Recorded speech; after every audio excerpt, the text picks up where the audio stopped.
Bonjour à tous. Aujourd'hui, on va faire un peu différemment. Je vais vous parler d'une société que j'ai découvert il y a peu de temps et qui va susciter mon intérêt. Donc c'est la société C-Charge, ou C++ Charge, je ne sais pas exactement comment dire. Il s'agit d'une société qui évolue dans le domaine de la recharge de véhicules électriques.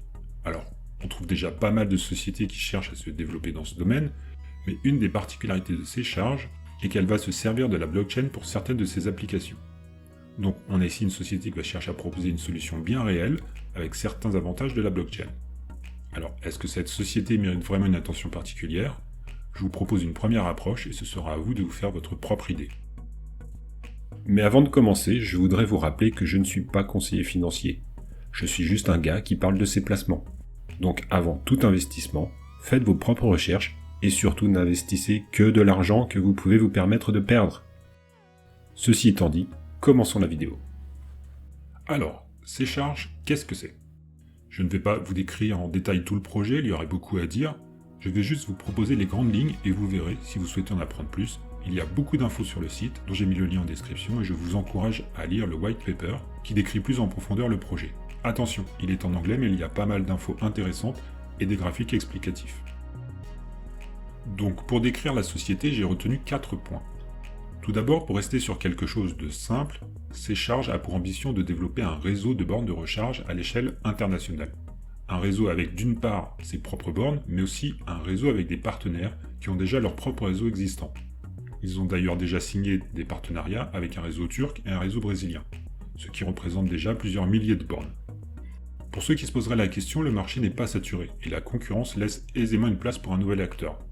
Le besoin de bornes de recharge est grandissant et il en manque encore beaucoup. De plus, aujourd'hui, le plus grand acteur du marché ne possède pas plus d'1% de l'ensemble des bornes disponibles. Donc, C-Charge peut facilement trouver sa place. Deuxième point, aujourd'hui quasiment chaque réseau de recharge possède sa propre méthode de paiement et souvent sa propre tarification un peu opaque. C-Charge souhaite développer une infrastructure de paiement universelle, compatible avec l'ensemble des bornes, et apporter plus de transparence à la tarification à l'aide de la technologie blockchain. Je ne rentrerai pas dans les détails car je n'ai pas approfondi la technologie, mais cela semble bien être un plus pour les utilisateurs de bornes. Troisième point, C-Charge compte développer une application qui, en plus de permettre de payer et de localiser les bornes, devrait pouvoir donner des informations en temps réel sur l'état de son réseau. Les bornes hors service, les bornes occupées, les bornes disponibles, une fois de plus pour faciliter la recharge des utilisateurs.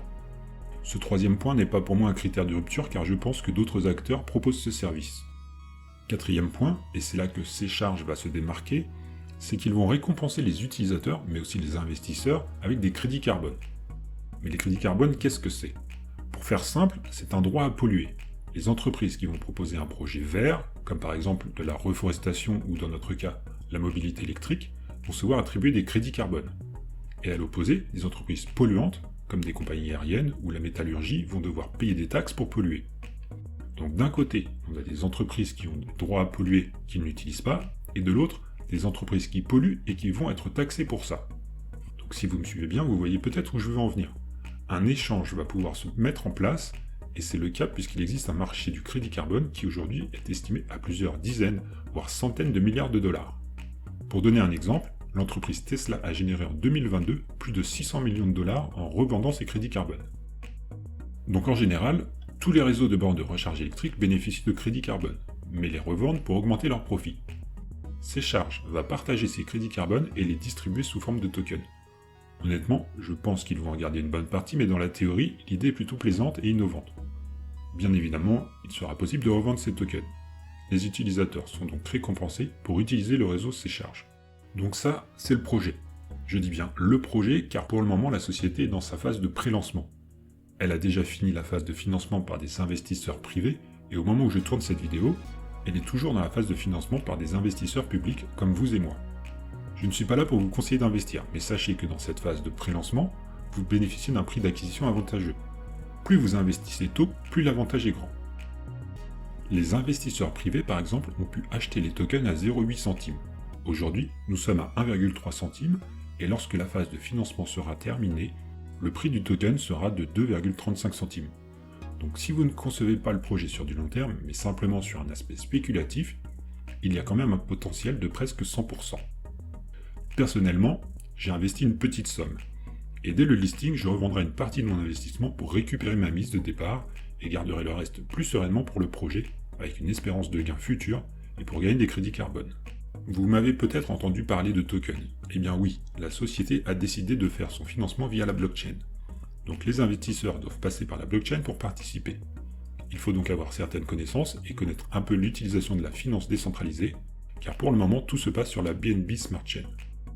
Bon, si je voulais, il y aurait encore beaucoup de choses à dire, mais cette vidéo était avant tout pour vous présenter le projet avant son lancement. Je ne vous conseille en aucun cas d'investir, pour ma part j'ai fait mes propres recherches. J'ai scrollé 1 an de posts Telegram pour glaner un maximum d'infos, et même si je trouve le projet vraiment intéressant et prometteur, mes déboires de l'année 2022 me poussent à être méfiant et à limiter mon investissement. Si vous êtes intéressé par le projet, faites des recherches avant d'investir. Lisez les informations données sur le site, lisez le white paper. Si vous comprenez l'anglais, regardez des vidéos de présentation, car peu existent en français. Pour les Telegram, le lien est en bas de leur site internet.